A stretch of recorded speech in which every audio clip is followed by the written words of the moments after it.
ce qui se passe dans des pays comme la Hongrie a fait partie des procédures contre le gouvernement d'Orban, etc. Et donc, c'est intrinsèque à notre constitution. Ça, c'est les textes.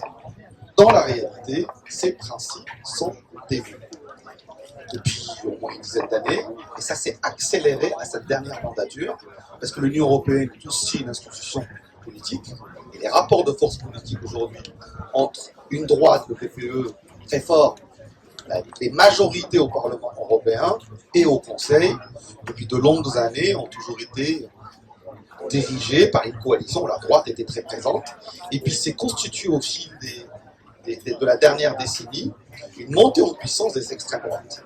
Nous connaissons tous le groupe ID, Identité et Démocratie, dans lequel siège le Rassemblement National, Jordan Bardella et ses colistiers. Il y a aussi le groupe ECR, dans lequel siègent les colistiers de Marion Maréchal Le Pen et elle-même, et s'est constitué récemment, au début de cette mandature, un troisième groupe d'extrême droite, de moindre importance en termes de membres, ils sont 25, ils sont encore plus affreux que les affreux. Et donc il y a une tendance qui suit ce qui se passe dans les élections nationales, dans les différents États européens. Il y a une tendance de la montée des idées de l'exécutif. Sur les droits humains, pour vous la faire assez rapide, il y a les droits civiques et sociaux, et il y a la dernière génération de droits humains qui, à nous, tient, pour les écolos, est quelque chose d'important. C'est celle-là qu'on essaye de faire exister, et c'est cette quatrième génération des droits humains que moi je vais essayer de porter et d'essayer de préserver et d'en faire un axe important des politiques publiques européennes durant cette mandature. C'est le droit à l'environnement sain, pour les écologistes ça va de soi, c'est le droit à vivre dignement, la lutte contre l'extrême pauvreté et de mon point de vue, de notre point de vue, un droit humain, et puis c'est les droits des migrants. Aujourd'hui, les migrants sont les populations les plus fragiles, sont le prétexte et le carburant qui fait monter l'extrême droite, sont le fruit de tous les dérèglements mondiaux que l'on est, les guerres, la crise climatique, le réchauffement climatique, la désertification, et sont aujourd'hui les populations les plus fragiles qu'on devrait, au nom de nos valeurs, au nom de nos principes, protéger. C'est pas la tendance que nous laisse présager les choix d'Ursula von der Leyen durant la dernière mandature, et les discours qui ont permis la constitution du Parlement avec l'élection de Metsola, présidente du Parlement de droite, et la réélection, la reconduction d'Ursula von der Leyen, ne nous rassurent pas pour l'avenir.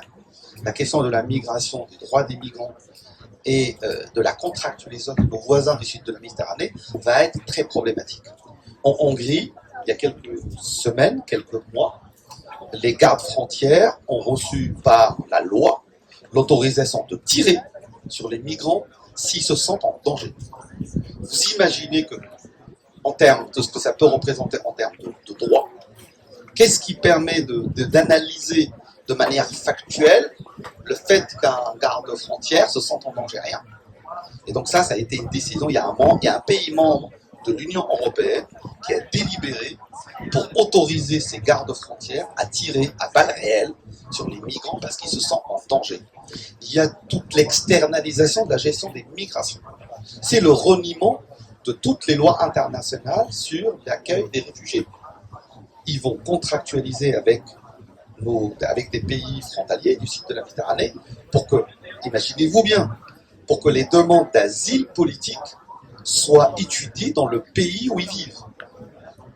Moi, j'ai beaucoup travaillé sur ces sujets durant la mandature précédente. Un des pays sur lequel j'ai beaucoup travaillé, c'est l'Égypte. L'Égypte, aujourd'hui, c'est plus de 60 000 prisonniers politiques. C'est des arrestations, des enlèvements, de la torture, de l'intimidation. C'est zéro opposition, c'est une parodie de réélection pour le dirigeant de l'Égypte. L'Union européenne, juste avant la fin de notre mandature, en dehors de toutes les règles de fonctionnement démocratique de l'Union européenne, sans la consultation du Parlement européen, a signé 7 milliards d'aides à son nom du coup m'échappe, à Al-Sisi, sans aucune conditionnalité. Sans aucune conditionnalité. Ils ont fait de M. Al-Sisi un partenaire stratégique de l'Union européenne et on a sorti le carnet j'avais eu l'occasion à une conférence de presse que j'ai organisée avec d'autres groupes députés représentant des groupes politiques, parce que le plus dur, c'est de ne pas parler seul au Parlement européen. Soyez rassurés sur notre capacité à nous, les élus écolos, de porter la voix des écologistes et de relayer les valeurs qui sont les nôtres. Mais quand on le fait seul, quand on pèse moins de 10% de l'effectif du Parlement européen, ça a peu d'impact. Moi, j'ai réussi à monter une conférence de presse avec un représentant du PPE, parce qu'il y en a quand même quelques-uns. Et il y a un Allemand, Michael Galler, qui sur ces questions-là arrive à nous accompagner, avec une élue du groupe libéral, Renew au siège des macronistes. C'était pas une Française. Mais on a réussi à retrouver une qui porte. Et avec un élu socialiste, on a fait une conférence de presse, on a rappelé l'obligation pour la Commission de respecter le Parlement européen, de respecter la clause du droit humain, et j'avais utilisé une phrase qui a été reprise par plein de gens, notamment Marie Toussaint dans la campagne. Ils sont en train de faire de l'Union européenne la banque mondiale de financement des dictatures. Et nous, on va tout faire durant cette mandature pour s'opposer évidemment à cette dérive. Pardon. On va dépêcher de la l'eau. Non, j'ai pas de gourde, je suis rigolo. On se balade tout ça avec le gourde.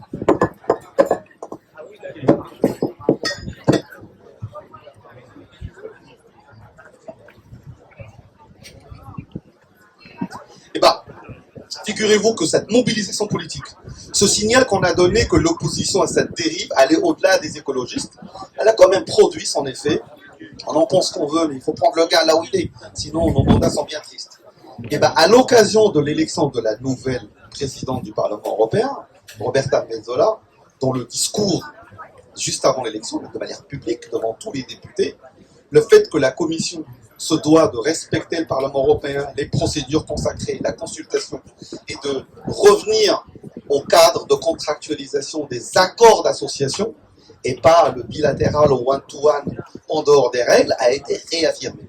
Moi, je vais me servir, je vais être très con, je vais croire la présidente Metsola, je vais me servir de ce propos et de ce discours pour, dès la rentrée, dans les échanges que j'aurai avec la Commission, rappeler le fait d'échanger ou de contraire dans le cadre de l'accord d'association, ça nous donne des garanties. Les deux premiers articles de l'accord d'association, c'est toujours les règles, les valeurs et les principes de respect du droit humain. Et puis, dans le cadre d'un accord d'association, ce qui n'est pas le cas quand on fait du bilatéral, il y a des conditionnalités. Moi, j'ai pas de souci à ce qu'on contractualise avec l'Égypte, y compris avec l'Égypte de Cécile. Parce que l'Égypte, les Égyptiennes et les Égyptiens vivent une crise économique terrible. Et il y a des véritables problèmes. Mais on n'est pas obligé de donner de l'argent sans conditionnalité. Si on m'avait consulté, les conditions auraient été le respect des minorités, des droits civiques, procès équitable. On met un certain nombre de choses et on conditionne. Et on ne verse pas l'argent d'un bloc.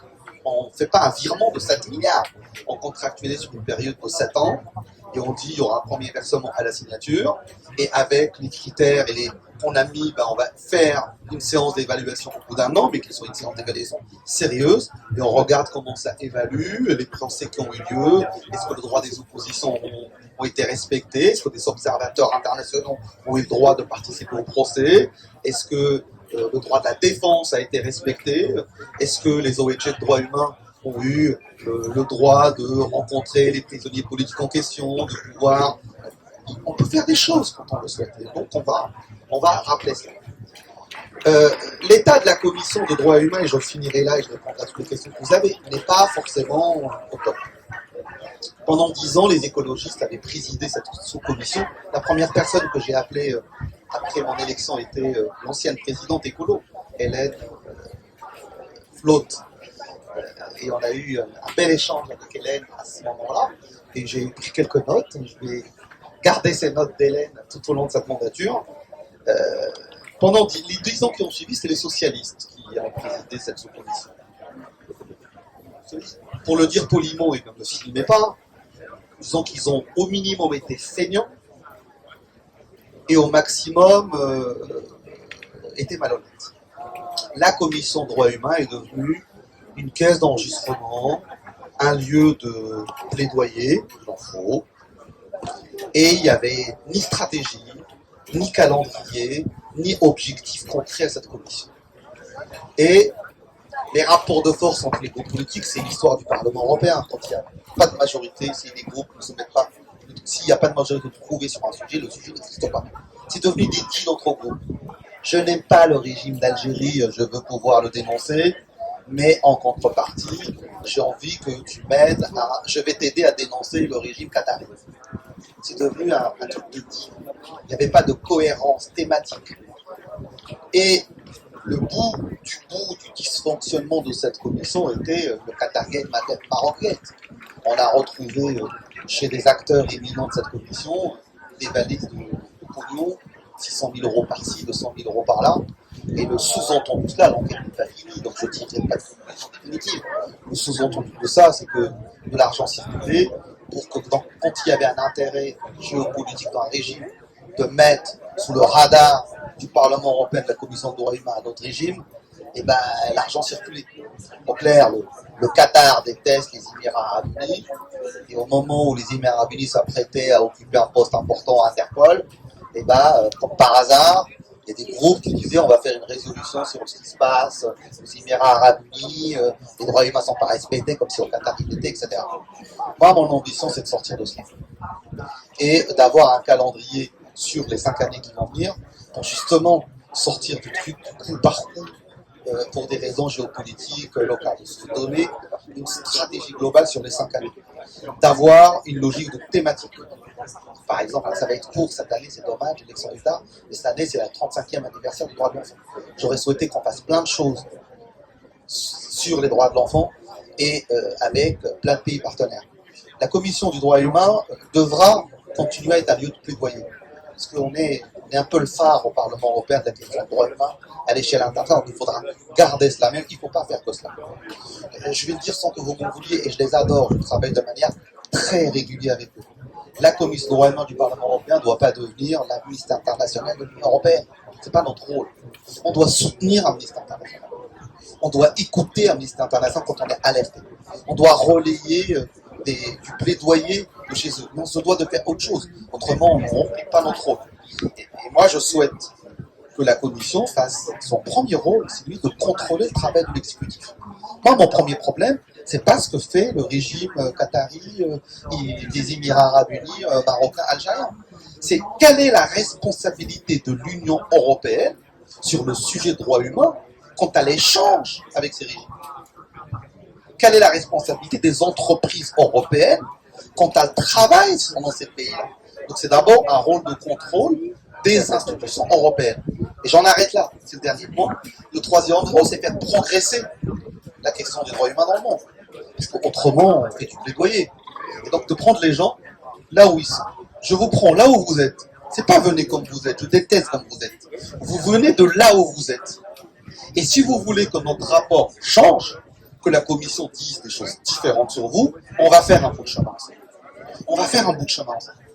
Parce que quand on vote une résolution, les ambassadeurs appellent, la presse dans les pays disent mais pourquoi le Parlement européen se met de soucis?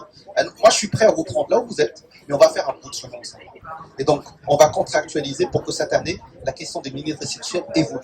Pour plus qu'il y ait de procès contre les personnes LGBT. Ou alors, sur la question des droits des femmes, des droits des enfants, il peut dérouler autant d'exemples qu'il est possible. Voilà comment je souhaite impulser le travail de manière à la fois humble et très engagée de cette commission du Parlement européen. Puis un dernier mot très personnel, j'ai beaucoup travaillé sur la question du droit humain pour celles et ceux qui m'ont suivi le mandat précédent. Je n'étais pas le seul à le faire. J'avais des collègues écolos de d'autres pays qui m'ont beaucoup bossé. Je ne pensais pas être le seul candidat et désigné par applaudissement par mes pairs. Il y avait mon fils dans la salle. Je dois dire que la confiance et les témoignages de mes autres collègues m'ont ému. C'est rare que j'ai la larme. Ce jour-là, je l'ai eu. Je vous remercie. Merci beaucoup, Louis, pour cette première présentation.